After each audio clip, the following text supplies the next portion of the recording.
Ang Barangay Buda mao ang katapusang barangay nga nasulod sa ikatulong distrito. Ang maong barangay adunay 2,135 ka mga residente tuig 2020. Atong nahinabi si Kapitan Delfin Galicia Jr., matod niya, ubay-ubay na gayud ang mga proyekto ni Congressman Ungab. Ubay-ubay gini siya, no? O, tanaw na to from congressional o city fund. Sa congressional, halos dala ni siya. Dako kini kapiktos kinabuhi sa tao kay kining purok 5, 6 ug 8. Purok 3, 4, 9 ug 11. Mao gid na siya murag major thoroughfare sa among mag-uuma sa una nga sulod sa pila na katuig ang Barangay Buda, almost 30 years. Niingon na ganing uban nga matay murag wa gitay mahimo ning dalan, pero from 2018 hangtod karon piti mi daghan na dalan na human. Lahi kay siya. Sa una maglinya ang kabayo na mo dire. Kay kas bukid, kabayo man gyud. Pero karon di na man kabayo, di na pud motor, social na. Makasulod na mga service to tantanan dito. Manulod na tantanan service ay ito na lang, sa asa na lang. Naalay mga some part ani nga sa mga boundary, particular sa Bukidnon, nga wala pa gid siya ma-connect. Pero diha ta kutob sa boundary pod.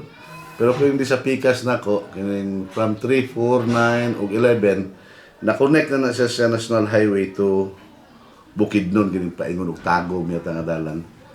Padayon na siya karon, ongoing na siya karon ng construction na. Wala na kay may problema. Wala na kay may problema kay halos mga purok na mo, mga dalan paingon to taas. Sibintado na gid siya.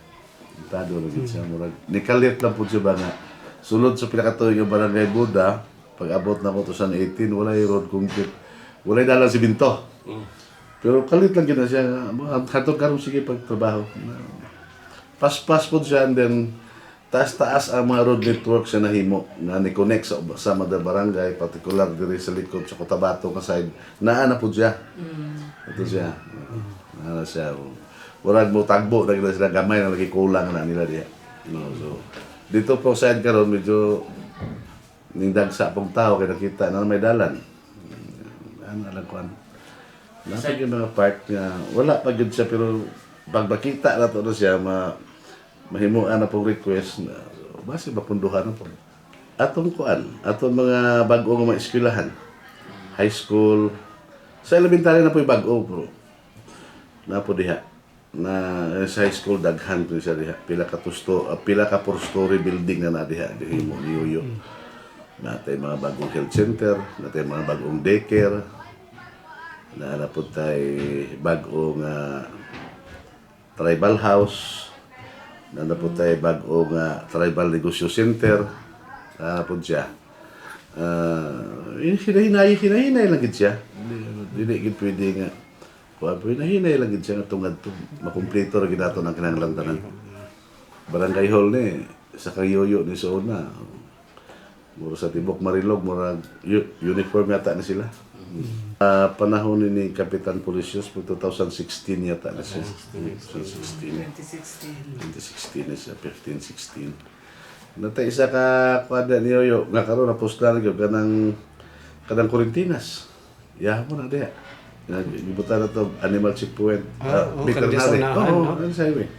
Nana diya. Ga-operasyon na siya karon. Tabard court na ata na ongoing karon nga katong pangayo sa laing purok. Ginatrabaho pa namo basig punduhan po to siya. So far karon isa ra gid ni atong kuan covered court. So namatay dakong ground sa atbang kay appeal man lang pasimento ni atubang tanan. So murag mahulog nga open ground siya, pero doon siya sa covered court. So magamit gyapon siya during assemblies. Ang Yoyo. Yo, salamat kaayo sa kuan. Bisan tuod niya kanang di man kami magkita, di kita mag-istorya, pero pag naaga ni may mga hangyo, di ang pod ka mo balibad. Basta pisibo lang. No, ginako. Salamat kayo.